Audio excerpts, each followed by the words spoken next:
चेता समुंद सागर नीर भरिया, तेते अवगुण हमारे। दया करहो किछ मेहर उपावो, डुबदे पत्थर तारे। जियड़ा अगन बराबर तपै, भीतर वगै काती। प्रणवत नानक हुक्म पछाणै, सुख होवै दिन राती। ज्ञान ध्यान किछ कर्म न जाना, सार न जाना तेरी। सब ते वड्डा सतगुर नानक, जिन कल राखी मेरी। सतनाम वाहिगुरु साहिब जीओ।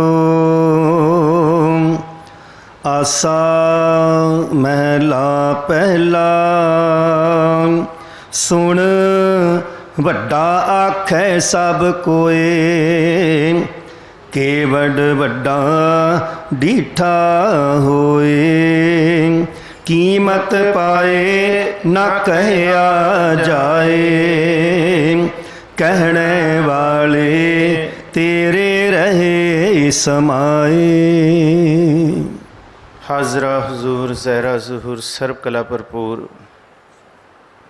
चवर छतर तखत दे मालिक, रूहानियत दे भंडार, मुजस्मे आबे हयात, शब्द गुरपीरा गहर गंभीरा, बिन शब्द है जग बौरानंग। श्री गुरु ग्रंथ साहब महाराज जी दे पावन मुकद्दस हजूरी अंदर सुभाईमान गुरु प्यारे सन्मानयोग सत्संगी जनों, सोदर रहराज साहिब जी दी बाणी जी दे पाठ की व्याख्या कल नूं आरंभ कीती सी। जिवें कि भाई साहब जी ने दसिया कि दुख दारू तो क्यों नहीं। ठीक है, बाणी वध तो वध जिन्नी मर्जी पढ़ी जाए, वध पढ़ी बाणी कदी भी नुकसान नहीं देंदी। और कदी भी ये वितकरे नहीं रखने कि इस पोथी च इन्ना पाठ है, फलाना सिंह इन्ना पाठ करदा है, वो इधरों शुरू करके इत्थों ख़त्म करदा है। सब दा कीता होया पाठ मुबारक है, पर हर एक गुरु का सिख अकाल तख्त साहब नूं समर्पित है। असी अकाल तख्त साहब की मर्यादा नूं समर्पित हाँ। जे कोई मैनू कहे कि नहीं जी इधरों कराओ इधरों कराओ, मैं हाथ जोड़ के कह दाँगा अकाल तख्त साहब जी की मर्यादा तो बाहर एक भी अखर जां एक भी कोई वध गल ये साडे कीते जाण वाले जतनां नूं शुभदा नहीं है। अकाल तख्त साहब की रहत मर्यादा दे विच सोदर तो लैके ते जिथे पाठ की समाप्ति होंदी है, वो मुंदावणी तो बाद जिथे असी तेरा कीता जातो नाही मैनू जो कितोई, इस तो बाद भी पाठ हो रहा है। अगे जाके भी असी पढ़ते हाँ, पढ़न नूं कोई इतराज़ नहीं है, क्योंकि सहज पाठ दे विच असी सारी बाणी दे दर्शन दीदार कीते ने, कोई शब्द नहीं छड्डिया, सब दे सतगुर जी की कृपा दे नाल। पर जो हुण सिख रहत मर्यादा के अनुसार पंजां बाणी का नेम अमृत वेले दा सी, उन्होंने असी विचारिया कोई वितकरा नहीं।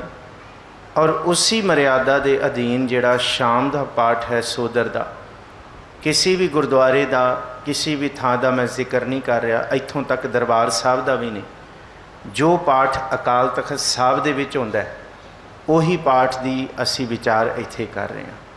अकाल तख्त साहब सोदर तो शुरू होकर चौंकी रूप दे विच सुन वड्डा तो पाठ शुरू होंदा है, सौदर गा के पढ़िया जाता है, तो उस तो बाद तेरा कीता जातो नाही ते सोदर की समाप्ति होंदी है।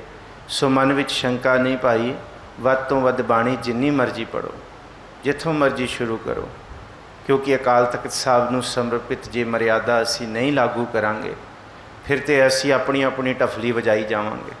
ਆਪਣੀ ਆਪਣੀ ਤੂਤੀ ਵਜਾਈ ਜਾਵਾਂਗੇ। ਇਹ ਮਰਿਆਦਾ ਇਸ ਲਈ ਬਣੀ ਸੀ ਕਿ ਭਾਵੇਂ ਇੱਥੇ ਗੁਰਦੁਆਰਾ ਹੈ ਅਤੇ ਭਾਵੇਂ ਹਜ਼ਾਰਾਂ ਮੀਲ ਦੂਰ ਅਮਰੀਕਾ ਕੈਨੇਡਾ ਵਿੱਚ ਗੁਰਦੁਆਰਾ ਹੈ, ਕੋਈ ਵਿਤਕਰਾ ਨਾ ਰਹੇ, ਸਾਰੀ ਥਾਵਾਂ 'ਤੇ ਇੱਕੋ ਜਿਹੀ ਮਰਿਆਦਾ ਲਾਗੂ ਹੋਏ।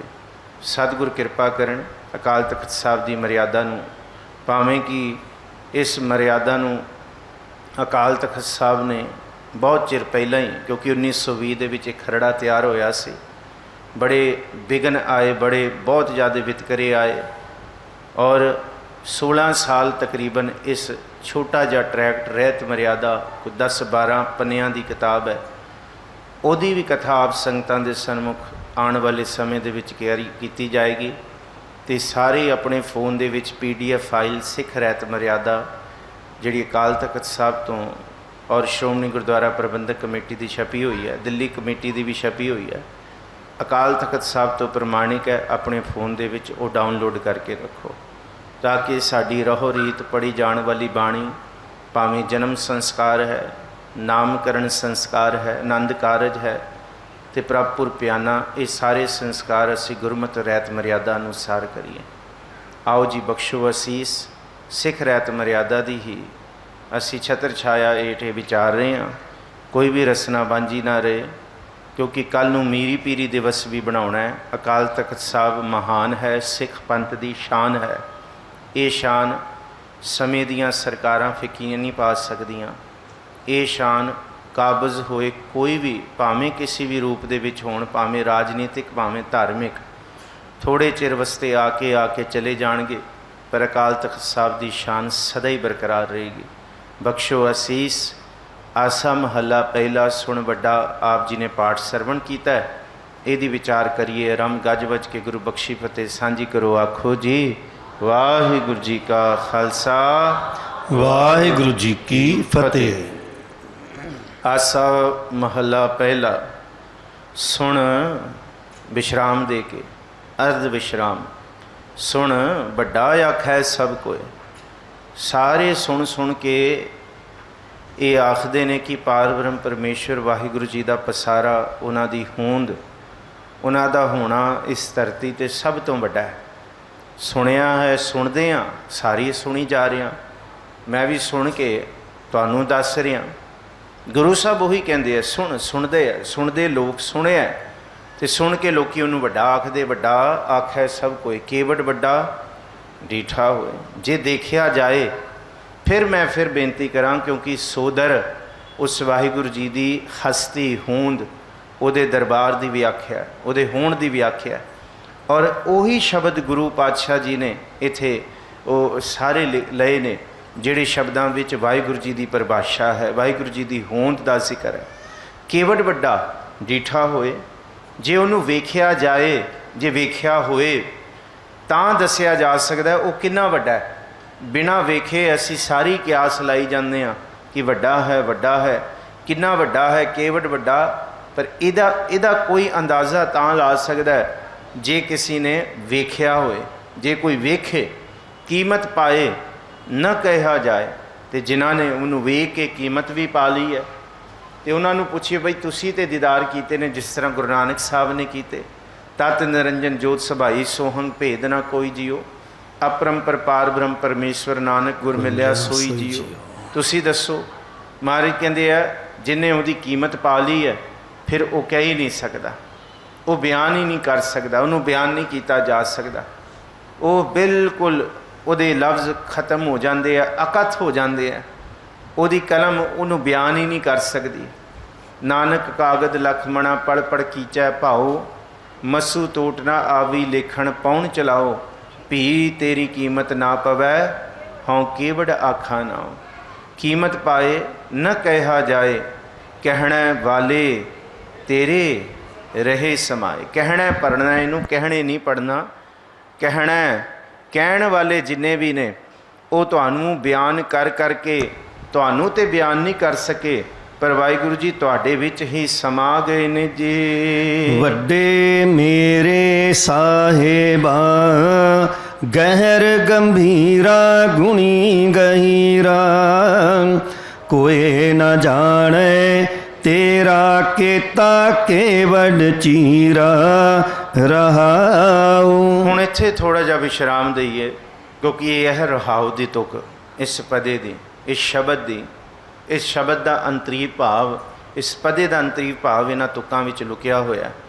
ਵੱਡੇ ਮੇਰੇ ਸਾਹਿਬਾ, ਮੇਰੇ ਸਾਹਿਬ, ਮੇਰੇ ਵਾਹਿਗੁਰੂ, ਤੂੰ ਕਿੰਨਾ ਕੁ ਵੱਡਾ ਹੈ।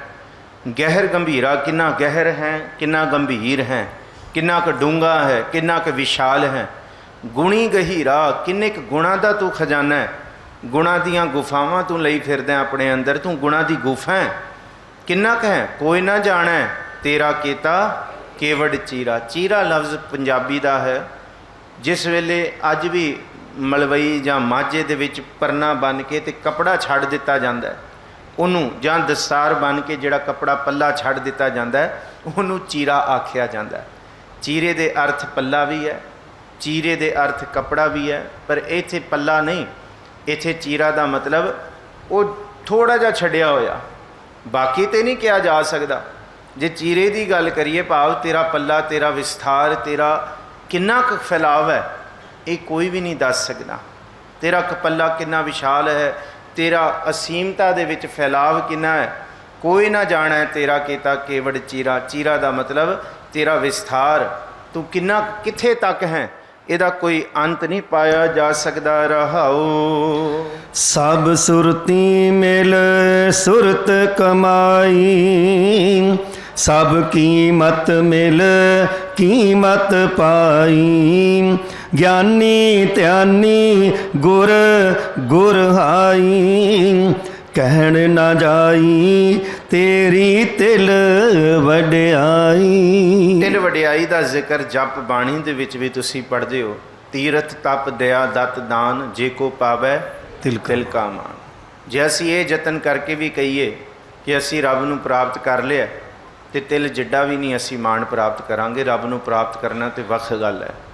ਇਸੇ ਤਰ੍ਹਾਂ ਜੇ ਕੋਈ ਕਹੇ ਕਿ ਅਸੀਂ ਸਾਰੀ ਧਰਤੀ ਦੇ ਸਿਆਣੇ ਪੁਰਖਾਂ ਨੂੰ ਇਕੱਠਾ ਕਰਕੇ, ਸੁਰਤੀ ਦਾ ਮਤਲਬ ਹੈ ਸੁਰਤਿਆਂ ਵਾਲੇ ਪੁਰਖ, ਜਿਨ੍ਹਾਂ ਦੀ ਸੁਰਤ ਜਾਗੀ ਹੋਈ ਹੈ, ਜਿਨ੍ਹਾਂ ਦੀ ਸੁਰਤ ਦਾ ਟਿਕਾ ਹੈ, ਜਿਨ੍ਹਾਂ ਦੀ ਸੁਰਤ ਸੱਚੀ ਮੁੱਚੀ ਅਪਰੰਪਰ ਪਾਰਬ੍ਰਹਮ ਪਰਮੇਸ਼ਵਰ ਦੇ ਧਿਆਨ ਵਿੱਚ ਟਿਕਦੀ ਹੈ, ਉਹਨਾਂ ਸਾਰਿਆਂ ਨੂੰ ਟਿਕਾ ਕੇ ਕਹੀਏ ਸਭ ਸੁਰਤੀ ਮਿਲ ਸੁਰਤ ਕਮਾਈ, ਕੇ ਤੁਸੀਂ ਬੈਠ ਕੇ ਉਸ ਵਾਹਿਗੁਰੂ ਜੀ ਦੇ ਸਿਮਰਨ ਦੀ ਕਮਾਈ ਕਰੋ।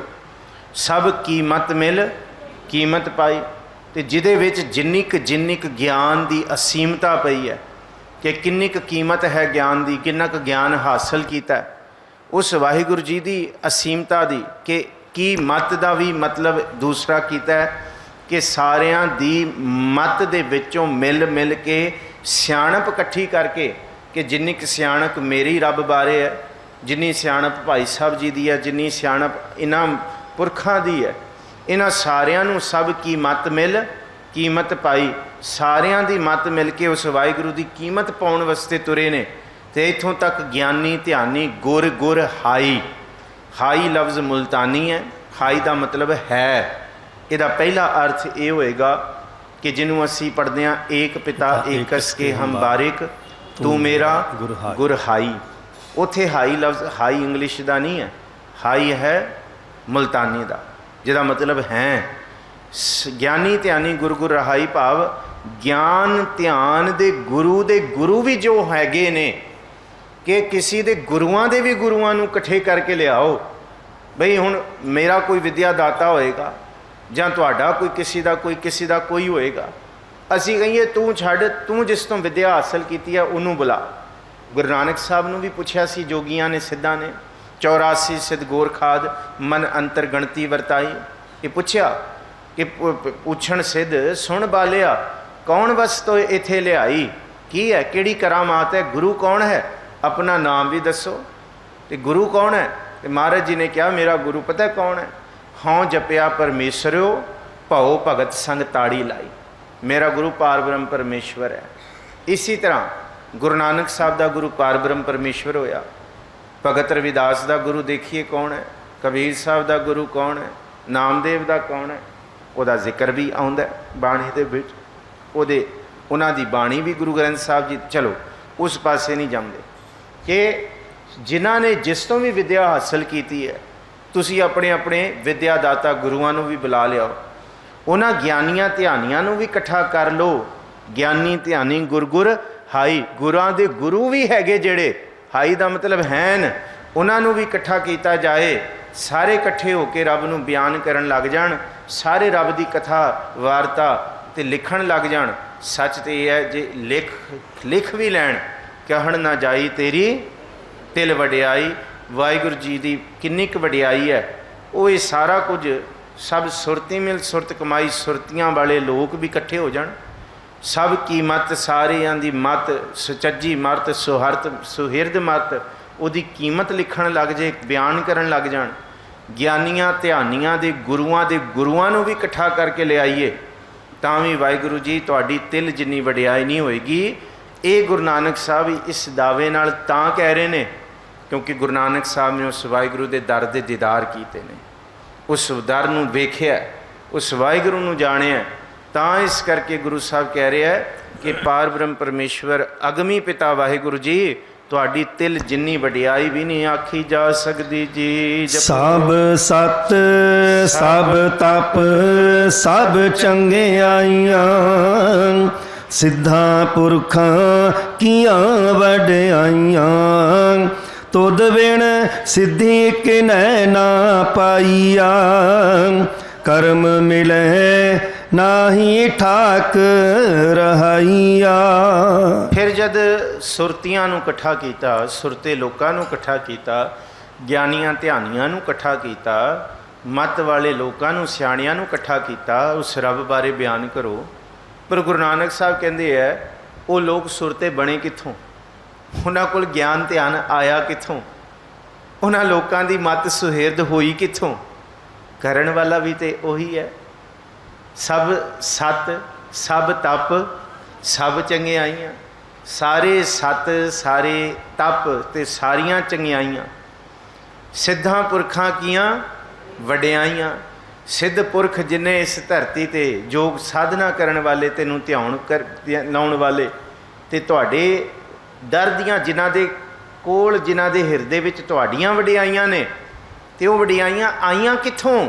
ਤੁਧ ਬਿਨ ਸਿਧੀ ਕਿਨੈ ਨਾ ਪਾਈਆ। ਸੱਚ ਤੇ ਇਹ ਹੈ, ਜਿਹੜਾ ਤੁਹਾਨੂੰ ਬਿਆਨ ਕਰਨ ਲੱਗੇਗਾ ਵਾਹਿਗੁਰੂ ਜੀ, ਉਹ ਤੁਹਾਨੂੰ ਬਿਆਨ ਕਰਨ ਵਾਸਤੇ ਮਤ ਵੀ ਤੇ ਤੁਹਾਡੇ ਤੋਂ ਹਾਸਲ ਕਰੇਗਾ। ਕੋਈ ਆਪਣੀ ਮਤ ਨਾਲ ਵੀ ਤੇ ਤੁਹਾਨੂੰ ਕੋਈ ਬਿਆਨ ਥੋੜ੍ਹੀ ਕਰ ਸਕਦਾ। ਕੋਈ ਸਿੱਧ ਸਿੱਧੀ 'ਤੇ ਪਹੁੰਚਿਆ, ਕੋਈ ਸਾਧਕ ਸਿੱਧੀ ਦੀ ਪ੍ਰਾਪਤੀ ਕਰਨ ਵਾਸਤੇ ਤੁਰਿਆ, ਕੋਈ ਯੋਗ ਉਸ ਵਾਹਿਗੁਰੂ ਜੀ ਦੇ ਯੋਗ ਮਿਲਾਪ ਦੇ ਲਈ ਤੁਰਿਆ, ਕੋਈ ਰਿਸ਼ੀ ਤੁਰਿਆ, ਕੋਈ ਮੁਨੀ, ਕੋਈ ਸਿੱਖ ਹੀ ਉਸ ਪਾਰ ਬ੍ਰਹਮ ਪਰਮੇਸ਼ਵਰ ਦੇ ਸਿਮਰਨ 'ਚ ਜੁੜਿਆ। ਪਰ ਅਸਲ ਦੇ ਵਿੱਚ ਗੱਲ ਇਹ ਹੈ, ਕੀਤਾ ਕਰਨਾ ਸਰਬ ਰਜ਼ਾਈ ਕਿਛ ਕੀਚੈ ਜੇ ਕਰ ਸਕੀਆ। ਨਾਮ ਦੀ ਵੀ ਜਿੱਥੇ ਗੱਲ ਆਏਗੀ ਉਸ ਵੇਲੇ ਯਾਦ ਰੱਖਿਓ ਕਿ ਸਾਹਿਬ ਜੀ ਦੀ ਬਖਸ਼ਿਸ਼ ਤੋਂ ਬਿਨਾਂ ਕਿਸੇ ਦੇ ਅੰਦਰ ਗਿਆਨ ਦਾ ਕਮਲ ਵਿਕਾਸ ਵੀ ਨਹੀਂ ਹੋ ਸਕਦਾ। ਆਪ ਜਪਾਏ ਜਪੈ ਸੋ ਨਾਉ, ਆਪ ਗਵਾਏ ਸੋ। ਹੁਣ ਇਹਦੇ ਵਿੱਚ ਹੀ ਜ਼ਿਕਰ ਹੈ, ਪ੍ਰਭ ਕਿਰਪਾ ਤੇ ਹੋਏ ਪ੍ਰਗਾਸ, ਪ੍ਰਭੂ ਦਇਆ ਤੇ ਕਮਲ ਵਿਗਾਸ। ਪ੍ਰਭ ਸੁਪ੍ਰਸੰਨ ਵਸੈ ਮਨ ਸੋਏ, ਪ੍ਰਭ ਦਇਆ ਤੇ ਮਤ ਉਤਮ ਹੋਏ। ਜਿਤ ਜਿਤ ਲਾਵੋ ਤਿਤ ਲਗੈ ਹਰ ਨਾਥ, ਨਾਨਕ ਇਨਕੈ ਕਛੂ ਨਾ ਹਾਥ। ਤੁਧ ਬਿਨ ਸਿਧੀ ਕਿਨੈ ਨਾ ਪਾਈਆਂ। ਕਿਸੇ ਨੇ ਵੀ ਤੁਹਾਡੀ ਕਿਰਪਾ ਤੋਂ ਬਿਨਾਂ ਤੁਹਾਡੇ ਗਿਆਨ ਦੀ ਫਤਿਹਯਾਬੀ ਨਹੀਂ ਪ੍ਰਾਪਤ ਕੀਤੀ। ਸਿੱਧੀ ਦਾ ਮਤਲਬ ਜਿੱਤ ਤੁਹਾਡੇ ਮਾਰਗ ਦੀ। ਕਰਮ ਮਿਲੈ ਨਾਹੀਂ ਠਾਕ ਰਹਾਈਆ। ਜਿਹਦੇ ਉੱਤੇ ਤੁਹਾਡੀ ਬਖਸ਼ਿਸ਼ ਹੋ ਜਾਏ, ਉਹਨੂੰ ਕਰੋੜਾਂ ਬੰਦੇ ਵੀ ਇਕੱਠੇ ਹੋ ਕੇ ਕਹਿਣ ਨਾ ਕਿ ਤੈਨੂੰ ਰੱਬ ਦੇ ਮਾਰਗ ਜਾਂ ਤੇਰੇ ਮਿੱਥੇ ਹੋਏ ਨਿਸ਼ਾਨੇ 'ਤੇ ਅਸੀਂ ਤੈਨੂੰ ਪਹੁੰਚਣ ਨਹੀਂ ਦੇਵਾਂਗੇ। ਜਿਹਦੇ ਉੱਤੇ ਵਾਹਿਗੁਰੂ ਜੀ ਦਾ ਹੱਥ ਹੋ ਗਿਆ ਨਾ, ਜਾਮ ਗੁਰੂ ਹੋਏ ਵੱਲ ਧਨੈ ਕਿਆ ਗਾਰਬ ਦੀਜੈ, ਜਾਮ ਗੁਰੂ ਹੋਏ ਵੱਲ ਲਖ ਬਾਹੇ ਕਿਆ ਕੀਜੈ। ਜਿਹਦੇ ਉੱਤੇ ਵਾਹਿਗੁਰੂ ਜੀ ਦਾ ਕਰਮ ਹੋ ਗਿਆ, ਨਾ ਹੀ ਠਾਕ ਰਹਾਈਆ, ਉਹਨੂੰ ਜੀਵਨ ਦੇ ਕਿਸੇ ਵੀ ਮਾਰਗ ਦੇ ਵਿੱਚ, ਠਾਕ ਦਾ ਮਤਲਬ ਹੈ ਹਰਡਲ, ਰੁਕਾਵਟ। ਜਿਹਦੇ ਉੱਤੇ ਵਾਹਿਗੁਰੂ ਦੀ ਦਇਆ ਹੋ ਗਈ, ਉਹਨੂੰ ਕਰੋੜਾਂ ਵੀ ਮਿਲ ਕੇ ਆਉਣ ਨਾ ਕਿ ਮੈਂ ਤੇਰੇ ਜੀਵਨ ਦੇ, ਤੇਰੇ ਸਰਮਾਏ ਦੇ, ਤੇਰੀ ਵਧੀਕੀ ਦੇ, ਤੇਰੇ ਵਧਣ ਦੇ ਦਰਵਾਜ਼ੇ ਬੰਦ ਕਰ ਦਾਂਗਾ। ਜਿਹਦੇ ਉੱਤੇ ਵਾਹਿਗੁਰੂ ਦਾ ਕਰਮ ਹੈ, ਦੁਨੀਆ 1000 ਦਰਵਾਜ਼ੇ ਬੰਦ ਕਰੇਗੀ, ਪਾਰ ਬ੍ਰਹਮ ਪਰਮੇਸ਼ਵਰ ਅੱਗੋਂ ਇੱਕ ਹੋਰ ਦਰਵਾਜ਼ਾ ਖੋਲ੍ਹ ਦੇਗਾ। ਕਿਉਂਕਿ ਜਿਹਦੇ ਉੱਤੇ ਤੁਹਾਡਾ ਕਰਮ ਹੈ ਉਹਨੂੰ ਕੋਈ ਤੁਹਾਡੇ ਮਾਰਗ ਤੇ ਠਾਕ ਰਹਾਈਆ ਰੋਕ ਨਹੀਂ ਸਕਦਾ ਜੀ। ਆਖਣ ਵਾਲਾ ਕਿਆ ਵਿਚਾਰਾ, ਸਿਫਤੀ ਭਰੇ ਤੇਰੇ ਭੰਡਾਰਾ। ਜਿਸ ਤੂੰ ਦੇਹ ਤਿਸੈ ਕਿਆ ਚਾਰਾ, ਨਾਨਕ ਸੱਚ ਸਵਾਰਣ ਹਾਰਾ। ਆਖਣ ਵਾਲਾ ਕਿਆ ਵਿਚਾਰਾ, ਕੀ ਵਿਚਾਰਾ ਕੀ ਕਰ ਸਕਦਾ? ਵਿਚਾਰਾ ਹੀ ਆਖਿਆ ਮਹਾਰਾਜ ਜੀ ਨੇ। ਜਿਹੜਾ ਆਖਦਾ ਹੈ ਉਹ ਤੇ ਵਿਚਾਰਾ ਹੀ ਹੈ, ਅਸੀਂ ਕੀ ਕਰ ਸਕਦੇ ਹਾਂ? ਸਾਚੀ ਬਿਨਾ ਬਿਨ ਸਾਚੀ ਲਿਵੈ ਬਿਨ ਦੇਹ ਨਿਮਾਣੀ, ਦੇਹ ਨਿਮਾਣੀ ਲਿਵੈ ਬਾਜੋਂ ਕਿਆ ਕਰੇ ਵਿਚਾਰੀਆ। ਤੁਧ ਬਾਜ ਸਮਰਤ ਕੋਈ ਨਾਹੀ, ਕਿਰਪਾ ਕਰ ਬਨਵਾਰੀਆ। ਇਸ ਨੂੰ ਹੋਰ ਥਾਉ ਨਾਹੀ, ਸ਼ਬਦ ਲਾਗ ਸਵਾਰੀਆ। ਕੀ ਕਰ ਸਕਦਾ ਕੋਈ ਵਿਚਾਰ? ਆਖਣ ਵਾਲਾ ਕਿਆ ਵਿਚਾਰਾ, ਸਿਫਤੀ ਭਰੇ ਤੇਰੇ ਭੰਡਾਰ। ਅੱਜ ਮੈਂ ਤੁਹਾਨੂੰ ਕੁਝ ਸੁਣਾਵਾਂ ਤੇ ਅਸੀਂ ਕਹੀਏ ਕਿ ਭੰਡਾਰ ਖਤਮ ਹੋ ਗਿਆ ਉਹਦੀ ਸਿਫਤ ਸਲਾਹ ਦਾ, ਕੱਲ੍ਹ ਨੂੰ ਪੂਰਾਂ ਦੇ ਪੂਰ ਹੋਰ ਪਿਆ ਹੋਏਗਾ ਜਿਹੜਾ ਉਹਦਾ ਅਸੀਂ ਵਿਚਾਰਿਆ ਹੀ ਨਹੀਂ ਕਦੀ, ਉਹਦਾ ਅੰਤ ਹੀ ਨਹੀਂ ਕੀਤਾ। ਅਸੀਂ ਕਹੀਏ ਕਿ ਬਹੁਤ ਹੋ ਗਿਆ ਹੁਣ, ਨਹੀਂ। ਸਿਫਤੀ ਭਰੇ ਤੇਰੇ ਭੰਡਾਰਾ, ਤੇਰੇ ਸਿਫਤਾਂ ਦੇ ਭੰਡਾਰ ਭਰੇ ਪਏ ਨੇ। ਜਿਸ ਤੂੰ ਦੇਹ ਤਿਸੈ ਕਿਆ ਚਾਰਾ, ਜਿਹਨੂੰ ਤੁਹਾਡੀ ਸਿਫਤ ਸਲਾਹ ਮਿਲ ਜਾਏ ਤੇ ਸਾਰੇ ਪੜ੍ਹੋ, ਜਿਸ ਨੂੰ ਬਖਸ਼ੇ ਸਿਫਤ ਸਲਾਹ ਨਾਨਕ ਪਾਤਸ਼ਾਹੀ ਪਾਤਸ਼ਾਹ। ਉਹ ਤੇ ਪਾਤਸ਼ਾਹਾਂ ਦਾ ਪਾਤਸ਼ਾਹ, ਉਹਨੂੰ ਕੋਈ ਚਾਰਾ, ਉਹਨੂੰ ਕੋਈ ਭੁੱਖ, ਉਹਨੂੰ ਕੋਈ ਹੋਰ ਆਸਰੇ ਦੀ ਲੋੜ ਨਹੀਂ ਹੁੰਦੀ।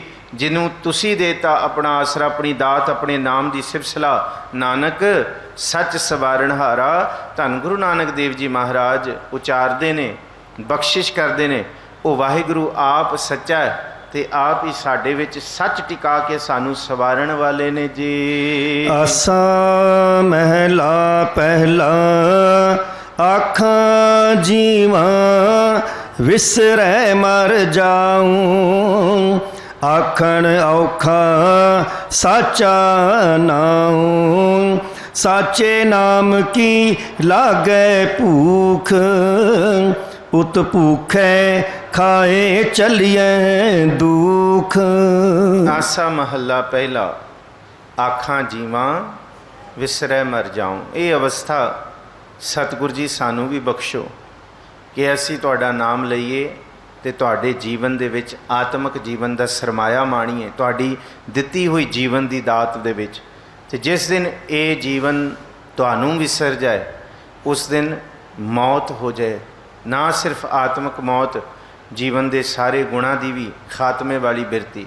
ਹਰ ਬਿਸਰਤ ਤੇਰੇ ਗੁਣ ਗਲਿਆ। ਭਾਈ ਨੰਦ ਲਾਲ, ਹਵਾਏ ਬੰਦਗੀ ਅਵੁਰਦ ਦਰ ਵਜੂਦ ਮਰਾ, ਵਗਰਨੈ ਜ਼ੋ ਕੇ ਚੁਨੀ ਆਮਦਨ ਨਬੂਦ ਮਰਾ।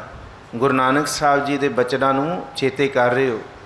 ਧੰਨ ਗੁਰੂ ਗੋਬਿੰਦ ਸਿੰਘ ਸਾਹਿਬ ਜੀ ਦੇ ਸਨਮੁਖ ਭਾਈ ਨੰਦ ਲਾਲ ਜੀ ਕਹਿੰਦੇ, ਸੁਣੋ ਦੁਨੀਆ ਦੇ ਲੋਕੋ, ਮੈਂ ਗੁਰੂ ਗੋਬਿੰਦ ਸਿੰਘ ਸਾਹਿਬ ਤੋਂ ਐਸੀ ਅਰਦਾਸ ਕਰ ਰਿਹਾ ਜਿਹੜੀ ਅਰਦਾਸ ਤੁਸੀਂ ਵੀ ਸਿੱਖੋ ਕਰਨੀ, ਅਸੀਂ ਵੀ ਸਿੱਖੀਏ।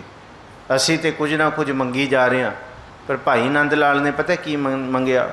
ਹਵਾਏ ਬੰਦਗੀ ਅਵੁਰਦ ਦਰ ਵਜੂਦ ਮਰਾ।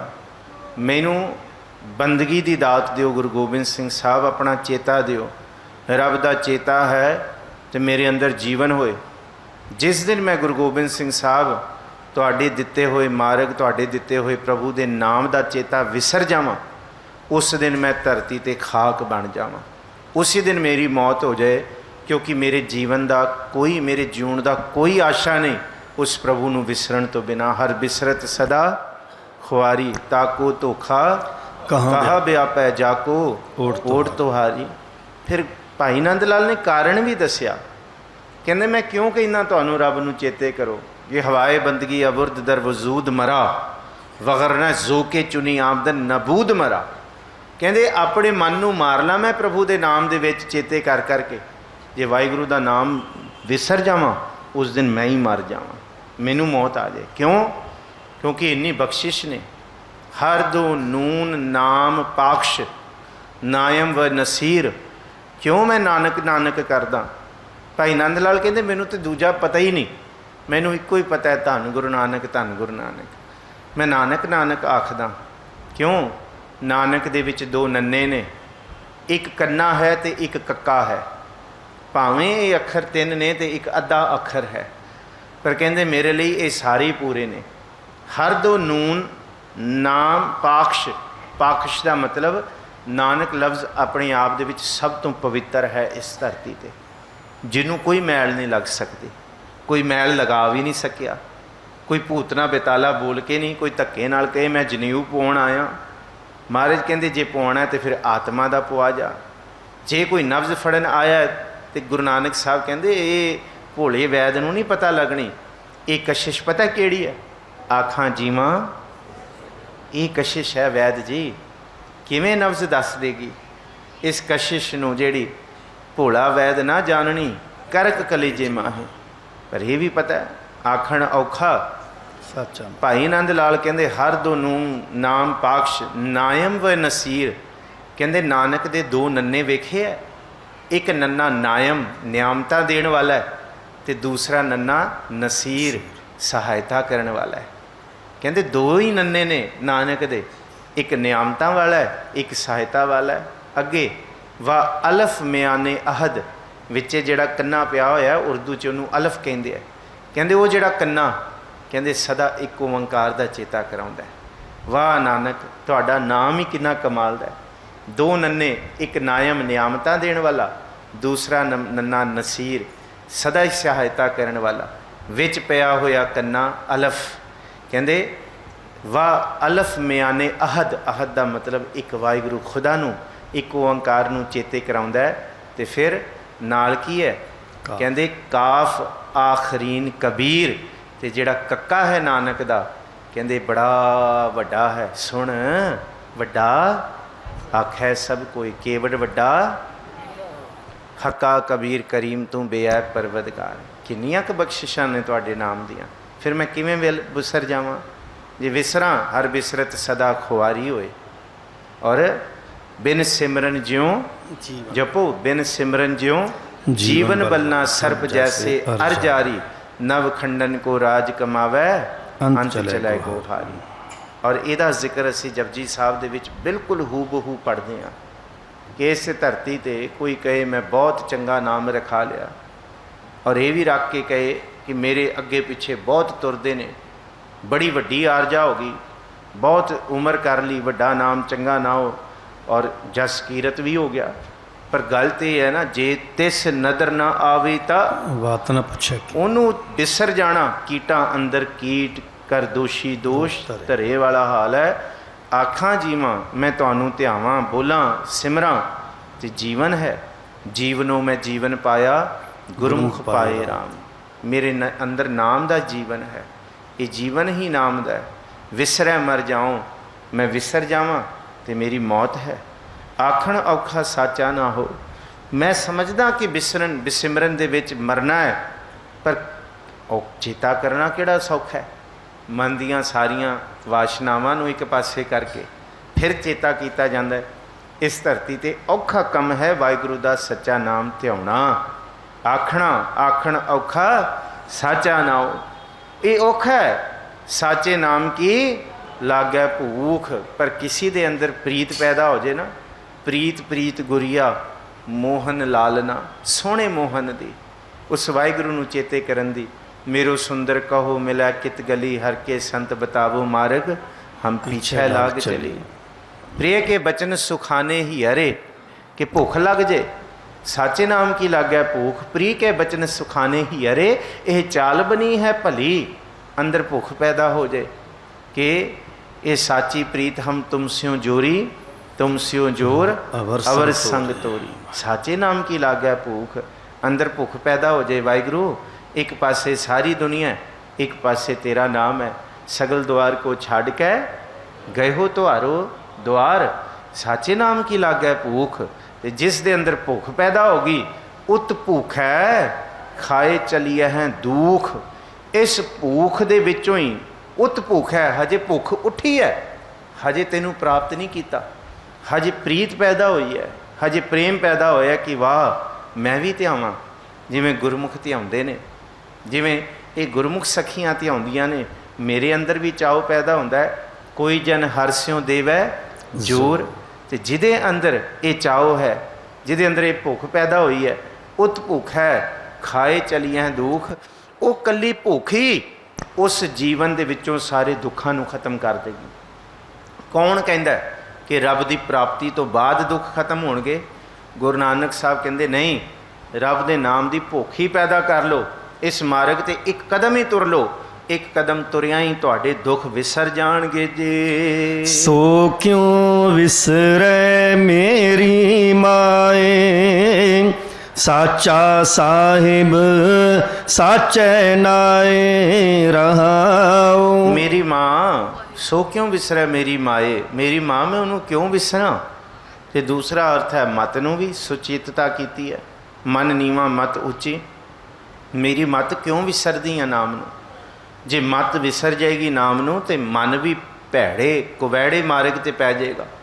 ਉਹ ਕਹੇਗਾ ਬਾਰੜ ਵਿਡਾਨੜੇ ਹੁਮਸ ਧੁਮਸ ਕੂਕਾਂ ਪਈਆਂ ਰਾਹੀ, ਤਉ ਸ਼ੈ ਸੇਤੀ ਲਗਣੀ ਡੋਰੀ, ਨਾਨਕ ਅਨ ਸੇਤੀ ਬਨ ਗਾਹੀ।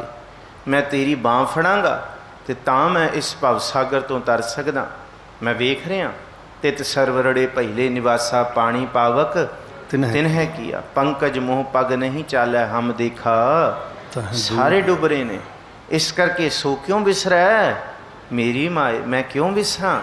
ਮੇਰੀ ਮਤ ਮੇਰੀ ਮਾਂ, ਸਾਚਾ ਸਾਹਿਬ ਸਾਚੈ ਨਾਏ। ਉਹਦਾ ਨਾਮ ਸੱਚਾ ਹੈ, ਉਹਦਾ ਨਿਆਉ ਸੱਚਾ ਹੈ। ਨਾਏ ਦਾ ਮਤਲਬ ਉਹਦਾ ਨਿਆਉ, ਉਹਦਾ ਨਾਮ ਸਦਾ ਹੀ ਸੱਚਾ ਹੈ ਜੀ ਰਹਾਉ। ਸਾਚੇ ਨਾਮ ਕੀ ਤਿਲ ਵਡਿਆਈ, ਆਖ ਥਕੇ ਕੀਮਤ ਨਹੀਂ ਪਾਈ। ਜੇ ਸਭ ਮਿਲ ਕੇ ਆਖਣ ਪਾਏ, ਵੱਡਾ ਨਾ ਹੋਵੇ ਘਾਟ ਨਾ ਜਾਏ। ਤਿਲ ਵਡਿਆਈ ਦਾ ਮਤਲਬ ਕੀ ਹੈ? ਗੁਰੂ ਨਾਨਕ ਸਾਹਿਬ ਜੀ ਜਿਸ ਵੇਲੇ ਬਹੁਤ ਵੰਨ ਸਵੰਨੇ ਮਤਾਂਤਰਾਂ ਦੇ ਲੋਕਾਂ ਦੇ ਵਿੱਚ ਵਿਚਰਦੇ ਸਨ, ਤੇ ਇੱਕ ਮਤ ਦੇ ਵਿੱਚ ਵਿਚਰਦਿਆਂ ਸਤਿਗੁਰੂ ਜੀ ਨੇ ਕਿਹਾ ਕਿ ਉਸ ਰੱਬ ਦੀ ਤਿਲ ਜਿੰਨੀ ਵੀ ਵਡਿਆਈ ਹੋ ਜੇ ਨਾ ਕਿਸੇ ਦੇ ਅੰਦਰ ਸੱਚੀ, ਤੇ ਉਹ ਬਹੁਤਿਆਂ ਦਾ ਭਲਾ ਕਰ ਸਕਦਾ ਹੈ, ਬਹੁਤਿਆਂ ਦਾ ਜੀਵਨ ਸਵਾਰ ਸਕਦਾ ਹੈ, ਬਹੁਤਿਆਂ ਦੇ ਮਨ ਦੇ ਅੰਦਰ ਦੀ ਭੁੱਖ ਨੂੰ ਖਤਮ ਕਰ ਸਕਦਾ ਹੈ। ਜੋਗੀਆਂ ਨੇ ਕਿਹਾ ਸੱਚੀ ਐਵੇਂ ਹੋ ਸਕਦਾ? ਮਹਾਰਾਜ ਕਹਿੰਦੇ ਹਾਂ। ਜੋਗੀ ਕਹਿੰਦੇ ਤਿਲ ਵਡਿਆਈ ਦਾ ਤੇ ਸਾਨੂੰ ਪਤਾ ਨਹੀਂ ਕੀ ਹੁੰਦੀ ਹੈ।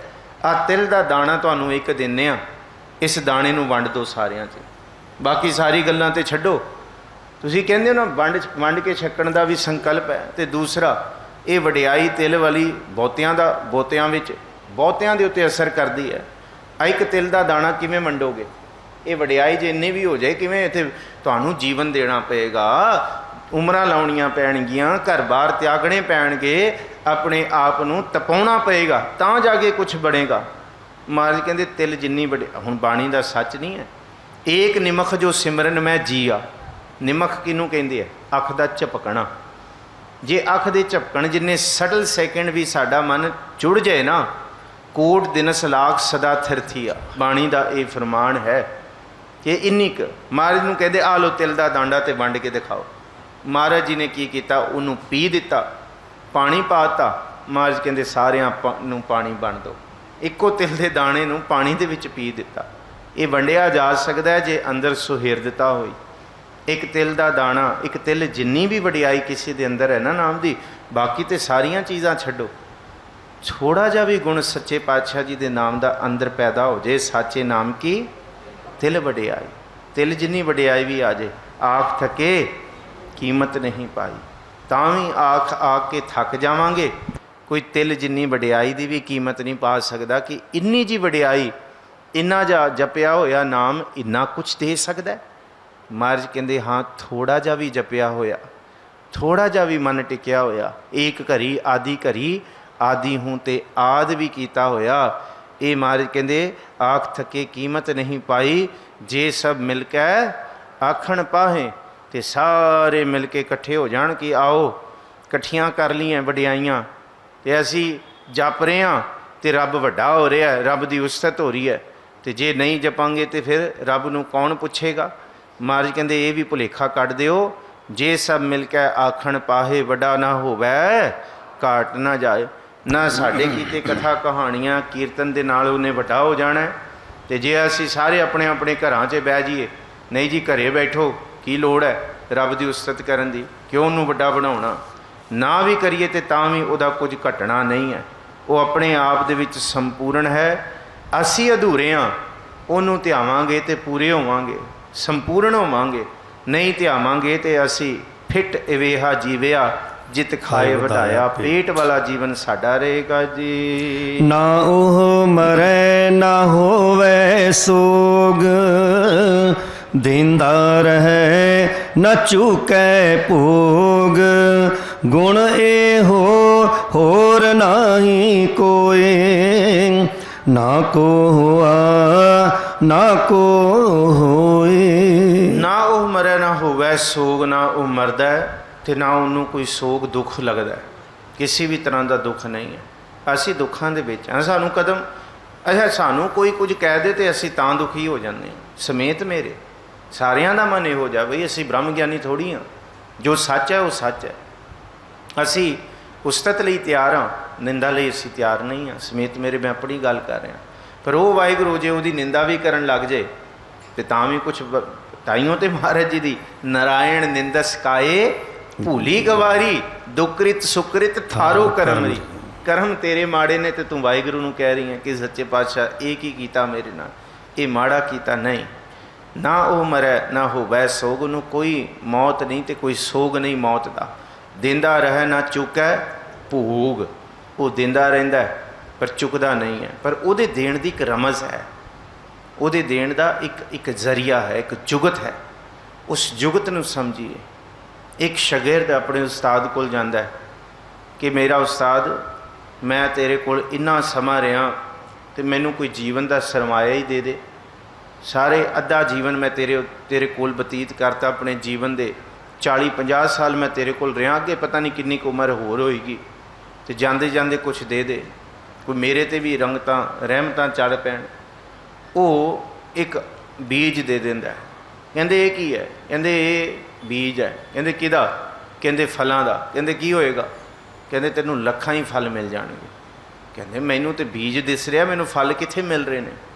ਕਹਿੰਦੇ ਜਾ ਇਹਨੂੰ ਜੁਗਤ ਦੇ ਨਾਲ ਬੋ, ਇਹਦੀ ਸੇਵਾ ਕਰ, ਤੈਨੂੰ ਇੰਨੇ ਕੁ ਫਲ ਮਿਲਣਗੇ। ਆਮ ਦੀ ਇੱਕੋ ਹੀ ਗੁਠਲੀ ਹੈ, ਉਹਨੂੰ ਹੀ ਬੋ ਤੋ ਤੇ ਪੂਰੀ ਤਕਰੀਬਨ ਇੱਕ ਸਿਆਣਪ ਦੇ ਨਾਲ ਕਿੰਨੇ ਕੰਬ ਲੱਗ ਜਾਂਦੇ ਨੇ ਉਹਨੂੰ ਥੋੜ੍ਹੇ ਕੁ ਸਮੇਂ ਦੇ ਬਾਅਦ।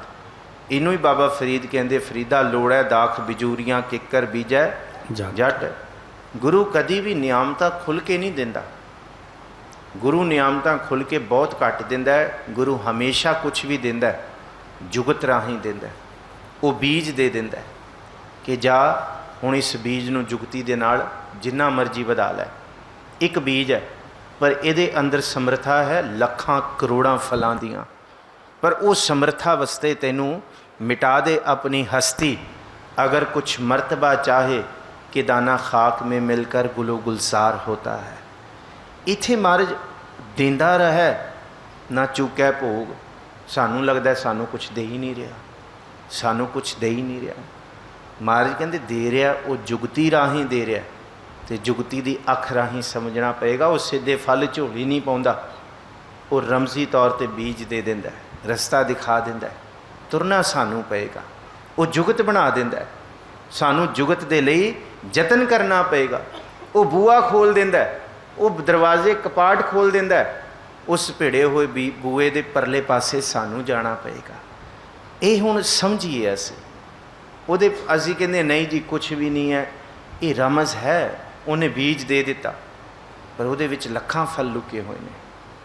देंदा रहे ना चूकै भोग। ਉਹਦੇ ਦਿੱਤੇ ਹੋਏ ਕੋਈ ਭੋਗ ਖਤਮ ਥੋੜ੍ਹੀ ਹੁੰਦੇ ਆ। ਜੁਗਤੀਆਂ ਨੂੰ ਪਛਾਣੀਏ। ਇਹ ਭੋਗ ਸੰਸਾਰ ਦੇ ਬਹੁਤ ਸਾਰੇ ਅਸੀਂ ਭੋਗ ਲਏ। ਕੱਪੜੇ ਵੀ ਪਾ ਲਏ, ਸੋਹਣੇ ਬਸਤਰ ਵੀ, ਘਰ ਬਾਹਰ ਵੀ ਬਣਾ ਲਏ, ਸਵਾਰੀਆਂ ਵੀ ਹੋ ਗਈਆਂ, ਹਰ ਤਰ੍ਹਾਂ ਦੇ ਭੋਜਨ ਵੀ ਹੋ ਗਏ।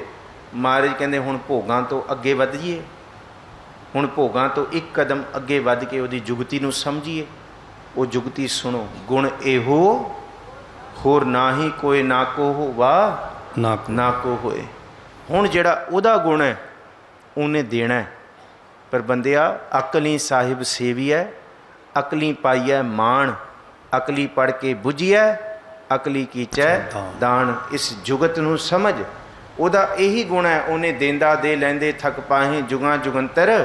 पर जे लै रहे हैं ਫਿਰ ਆਲਸ ਦੇ ਵਿੱਚ ਜੀਵਨ ਬਤੀਤ ਨਾ ਕਰ। ਜੁਗਤ ਨੂੰ ਸਮਝ, ਸਮੇਂ ਨੂੰ ਸਮਝ, ਟਾਈਮ ਮੈਨੇਜਮੈਂਟ ਨੂੰ। ਇੱਕ 30 ਸੈਕਿੰਡ ਦੇ ਵਿੱਚ ਇੱਕ ਬੜੇ ਸੋਹਣੇ ਵਿਦਵਾਨ ਨੇ 3 ਗੱਲਾਂ ਕੀਤੀਆਂ। ਕਿਉਂਕਿ ਅਬਦੁਲ ਕਲਾਮ ਦੀ ਤੁਸੀਂ ਬਾਇਓਗ੍ਰਾਫੀ ਪੜ੍ਹਿਓ। ਅਬਦੁਲ ਕਲਾਮ ਕਹਿੰਦਾ ਜਿਹੜਾ ਬੰਦਾ ਆਪਣੇ ਕੰਮ, ਆਪਣੀ ਜੌਬ ਨੂੰ ਸਲਿਊਟ ਕਰਦਾ ਹੈ ਨਾ, ਸਲਿਊਟ ਦਾ ਮਤਲਬ ਮਸ਼ੱਕਤ ਨਾਲ ਕਰਦਾ, ਜਿਹੜੀ ਉਹਨੂੰ ਸਰਵਿਸਿਜ਼, ਉਹਨੂੰ ਟਾਈਮ ਦੇ ਵਿੱਚ ਉਹ ਜੌਬ ਮਿਲੀ ਹੈ, ਜਿਹੜਾ ਉਹਨੂੰ ਕਾਰਜ ਮਿਲਿਆ ਕਰਨ ਵਾਲਾ, ਜਿਹੜਾ ਬੰਦਾ ਆਪਣੀ ਜੌਬ ਨੂੰ ਸਲਿਊਟ ਕਰਦਾ ਹੈ, ਉਹਨੂੰ ਕਿਸੇ ਨੂੰ ਸਲਿਊਟ ਕਰਨ ਦੀ ਲੋੜ ਨਹੀਂ ਪੈਂਦੀ। ਫਿਰ ਉਹਨੂੰ ਕਿਸੇ ਦੀ ਚਾਪਲੂਸੀ, ਕਿੱਡੀ ਕਮਾਲ ਦੀ ਗੱਲ ਹੈ।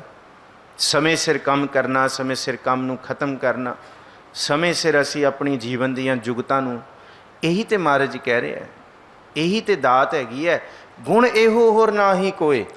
ਉਹਦਾ ਗੁਣ ਹੈ, ਉਹਨੇ ਦੇਣਾ, ਪਰ ਸਾਨੂੰ ਸਮਝ ਹੀ ਨਹੀਂ ਆ ਰਿਹਾ ਕਿੱਥੇ ਮਿਲ ਰਿਹਾ ਸਾਨੂੰ। ਜੁਗਤ ਸਮਝੀ ਉਹਨੇ, ਜੁਗਤ ਨਾਲ ਦਿੱਤਾ ਹੈ। ਨਾ ਕੋ ਹੁਆ ਨਾ ਕੋ ਹੋਏ।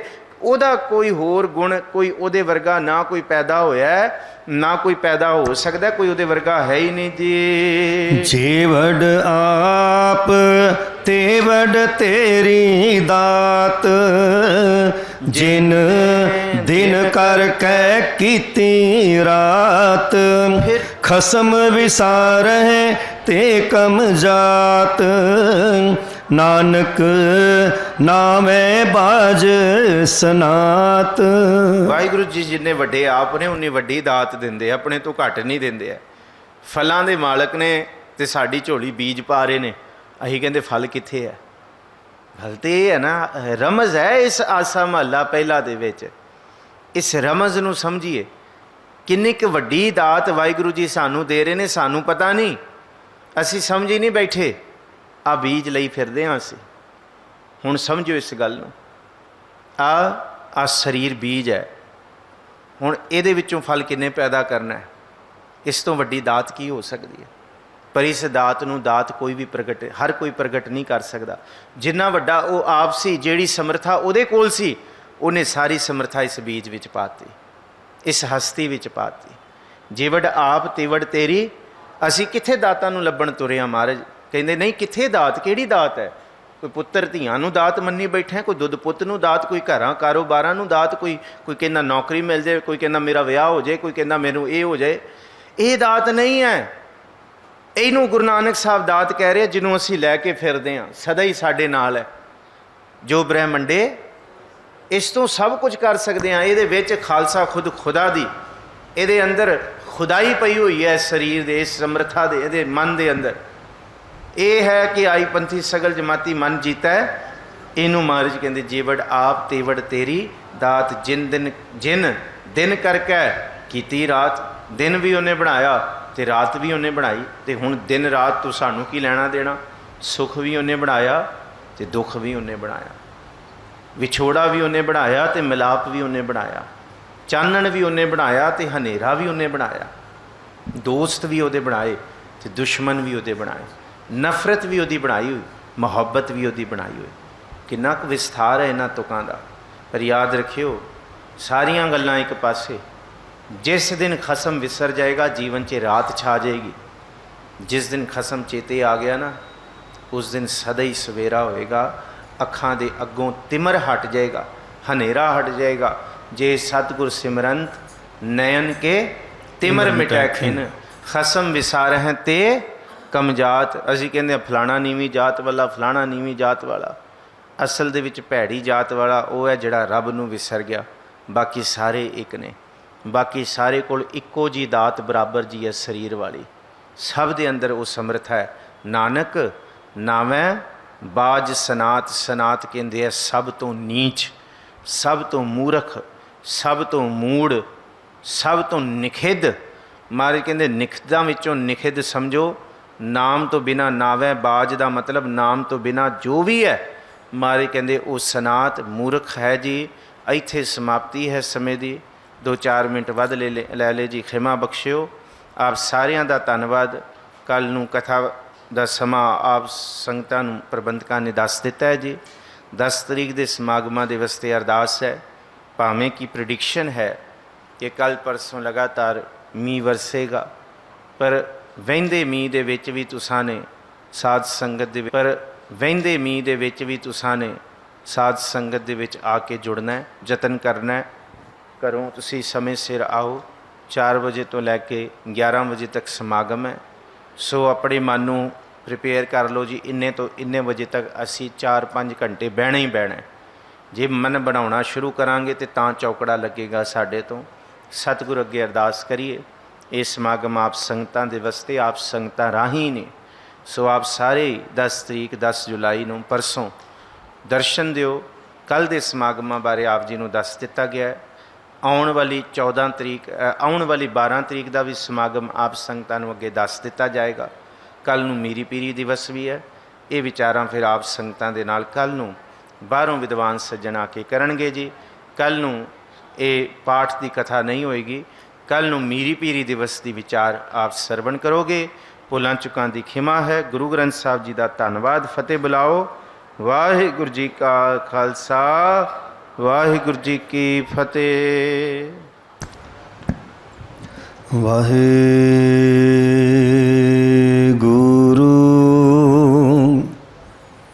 ਸਾਹਿਬ